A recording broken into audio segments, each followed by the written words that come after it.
पतन, इनके ये बयान ही बनेंगे। तकरीबन 21,000 मीडिया से किनारा कर रहे हैं मुख्यमंत्री। भाई मुख्यमंत्री को शायद संभवतः उनके आसपास के लोगों ने समझा दिया कि अब वो जितना कम बोले उनके लिए उतना ही बेहतर है। हाथ जोड़ने की भी जो उनकी बॉडी लैंग्वेज है उसमें भी सुधार की गुंजाइश जरूर है, पर मुझे लगता है ये एक अच्छी सीख उनके आसपास वालों के द्वारा दी गई है, क्योंकि मेरे मुख्यमंत्री एक समय था उनकी बोलने की शैली के लोग मुरीद होते थे। भाई मेरा उनसे लाख विरोध सही, पर यकीनन शुरुआती दिनों में मेरे मुख्यमंत्री जितना नपातुला बोलते थे और जो शैली थी मैं भी उससे प्रभावित था।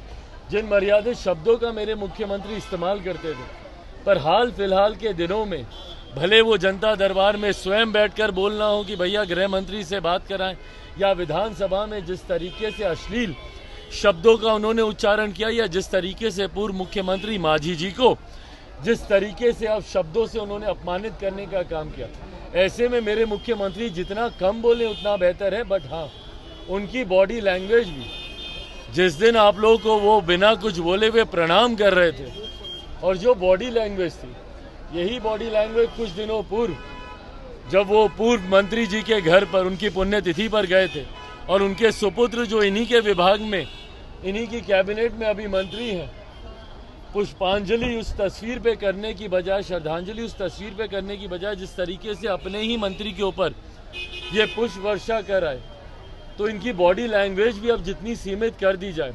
देखिए मैं बार बार कह रहा हूँ, इनके आसपास के लोगों को इस बात का ध्यान देने की ज़रूरत है कि कहीं कुछ गड़बड़ी तो है। मेरे मुख्यमंत्री के हालात को लेकर चिंता हम सब की है। ये उनकी बॉडी लैंग्वेज हो या उनकी भाषा, ये नॉर्मल नहीं है, और यकीनन इसका ध्यान उनके आसपास के लोगों को देना चाहिए। संभवतः इलाज की जरूरत है तो जरूर कराना चाहिए। कृष्ण और कंस की चर्चा बिहार की राजनीति में छिड़ गई है। तकरीबन 21,000 यात्रियों ने जो है भाजपा का दामन थामा।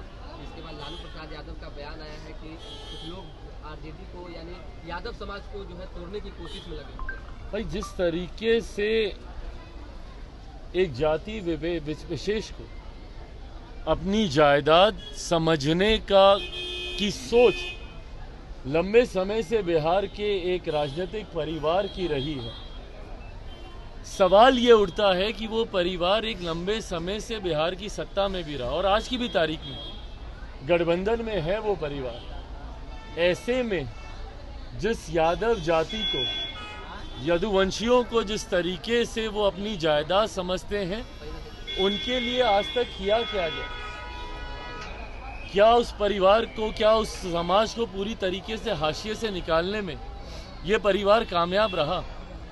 और अगर नहीं, तो उस समाज का विश्वास अगर दूसरे दलों में और दूसरे गठबंधन में अगर होता है, तो इससे किसी को ऐतराज क्यों होना चाहिए? और कल जिस तरीके से दूसरे राजनीतिक दलों में उस समाज से आने वाले लोगों के बारे में जिस तरीके से बातों को कहा गया, ये दर्शाता है कि कहीं ना कहीं इनसिक्योरिटी तो है उस परिवार में, कि जो समाज आज तक कहीं ना कहीं एक बंधुआ मजदूर की तरह इनके साथ जुड़ा हुआ था, वो इनसे आज छटकने लगा, इनसे दूर जाने लगा, और दूसरे दलों में, दूसरे गठबंधनों में उनका विश्वास है। और मुझे लगता है लोकतंत्र की खूबसूरती ही यही है, कोई किसी के साथ बंधुआ मजदूर की तरह बना रहे, ये लोकतंत्र नहीं हो सकता। लोकतंत्र में जनता को पूरी तरीके से ये अधिकार है। और मैं तो खास तौर पे इस बात का पक्षधर रहा हूँ कि भैया जात पात धर्म मजहब से उठकर ही लोगों को अपने राजनीतिक फैसले लेने चाहिए। मताधिकार जात पात धर्म मजहब से उठकर सिर्फ और सिर्फ विकास की सोच के साथ होना चाहिए। और अगर वो विकास की सोच अगर एनडीए गठबंधन दे रहा है, तो जरूर यादव समाज के लोग हों या मुसलमान वर्ग के लोग हों, वो जरूर उनके साथ जुड़ेंगे। लग रहा है कि लालू यादव डर में है, किसी तरह के भय में है कि एक जाति को जो साथ लेकर चलते थे। भाई डर या भय उचित शब्द है कि नहीं मुझे नहीं पता, बट इनसिक्योरिटी जरूर महसूस हो रही है। Thank you sir.